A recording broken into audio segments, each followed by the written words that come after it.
Speaking of scaling your approach, right, to your own company, here is another question from Amvir. I'm loving this one. So, what are the innovation in apps for startups? Okay, working for rural economies. So, where do you think, Tim? Yeah, startups can take advantage of an app's offering. Trying to understand that. So what are the W- innovators and ops for startups working for rural economy?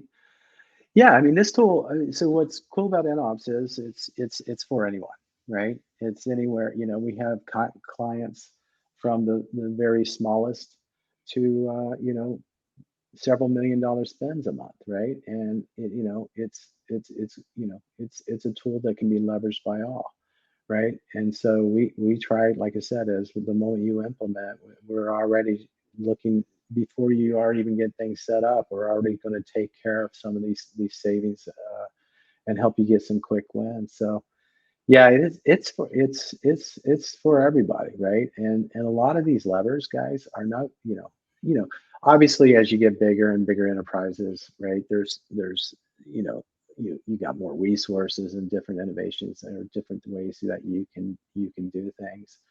But the same principles and techniques apply if I'm spending $10 or $10 million into the cloud, right? My only advice to smaller spends, right? And I have this conversation with a lot of startups, right? Is don't get control, but your ultimate goal is innovation. So I need you to try things, right? And so and your costs really, to be honest with you, right, is it doesn't even come close to people, right? And so they may go off and they want to do all these advanced techniques, and I look at it as like, we're chasing $100 with $10,000, right? That doesn't make sense, right?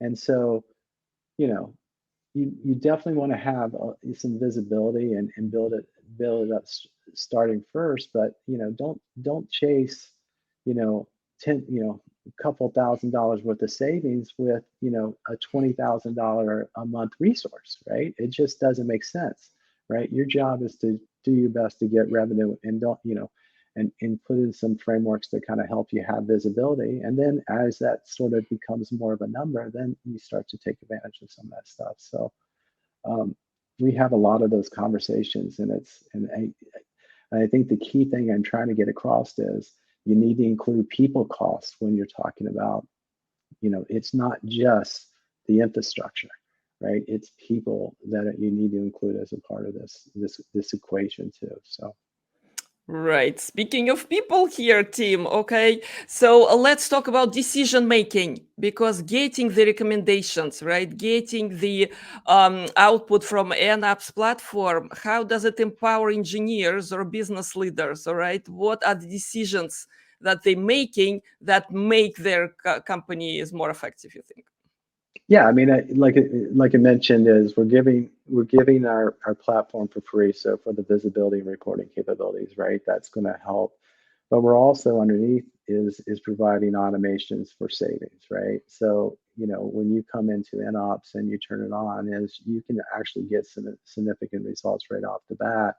We have some different levers that work together, right? And so we'll come in and we'll look at your infrastructure and immediately turn on our sort of what we call our RI solution to a because we have the commitment. We're still giving you this. You get the savings of an RI, but we handle the commitment.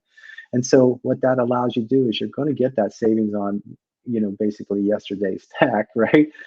While you innovate, right? And as you switch, we'll be able to cover your new innovation. And then we tie in what I call our number one sort of cost savings, which is looking at your resources through our AI and really identifying opportunities where we can turn them off, right? It's like you know being able to turn them off, turn them on, based off of a dynamic schedule or a schedule to save you the money, right? So, and that's like I said, is to me is the number one lever, right? And then we have a spot automation solution to for those things that were more dynamic, and you can leverage um, the spot, right? Kubernetes clusters, right? I mean, it's right off the bat, right? It's like if you're not running spot and all that workload, then you kind of miss the concept of what those clusters really are. And we try to provide you those kind of things. So, and it's all automated, right? So we're trying to help you be able to focus on your business, and so providing these things that you get those savings is really what we're focused on.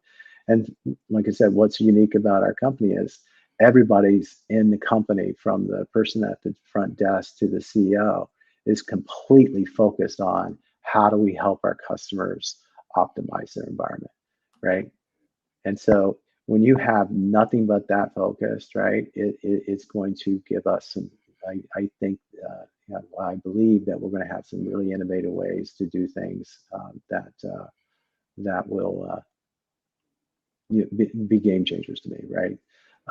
Because I'm always thinking of different ways of how to do things, so we can, not just the traditional stuff, but some of these unique services of how we can help clients make sure they're running those optimal.